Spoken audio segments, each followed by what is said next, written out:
Johnny మాస్టర్పై POCSO చట్టం కింద case file అవడంతో ఆయన అభిమానులంతా ఒక్కసారిగా షాక్ అయ్యారు. ఓ యువతిని లైంగికంగా వేధించాడని తెలిసి తమ మాస్టర్ అలాంటివాడు కాదంటున్నారు. తన జూనియర్ని వేధించడంపై మరికొందరు ఫైర్ అవుతున్నారు. ఇలాంటి టైంలో సామాన్యులతో పాటు సినీ ప్రముఖులు కూడా స్పందిస్తూ వస్తున్నారు. తాజాగా జానీ మాస్టర్ కేసుపై టాలీవుడ్ హీరో మంచు మనోజ్ రియాక్ట్ అయ్యారు. 3 రోజులుగా పరారీలో ఉన్న జానీ మాస్టర్ను పోలీసులు గోవాలో అరెస్ట్ చేసిన సంగతి తెలిసిందే. ఆయన్ని అరెస్ట్ చేయడం పట్ల మంచు మనోజ్ స్పందించాడు. జానీ మాస్టర్ తన కెరియర్లో ఉన్నత స్థానాన్ని చేరుకునేందుకు ఎంతో కష్టపడ్డారనే విషయం అందరికీ తెలుసు.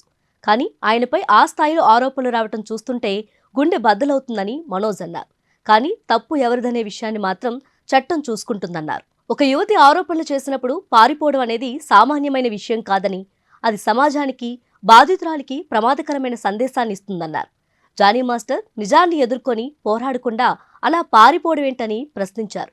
ఏ తప్పు చేయకపోతే ధైర్యంగా నిలబడి పోరాడాలన్నారు మంచు మనోజ్. ఒకవేళ తప్పు చేసుంటే మాత్రం ఆ విషయాన్ని అంగీకరించి తీరాల్సిందేనని మంచు మనోజ్ స్పష్టం చేశారు. ఇలాంటి కేసులో వెంటనే చర్యలు తీసుకున్న పోలీసులకు మనోజ్ అభినందనలు తెలిపారు. చట్టానికి ఎవరూ అతీతులు కారని మరోసారి స్పష్టమైందన్నారు. ఇలాంటి క్లిష్ట పరిస్థితుల్లో బాధితురాలికి అండగా నిలబడిన సినీ పెద్దలకు తన మద్దతు తెలియజేశారు మంచు మనోజ్. కూతురు, సోదరి, తల్లి ఇలా ప్రతి మహిళ కోసం పోరాటం చేయాలని, వారికి అన్యాయం జరగకుండా చూద్దామని మనోజ్ కోరారు. ప్రస్తుతం మనోజ్ పోస్ట్ నెట్టింట వైరల్ అవుతుంది.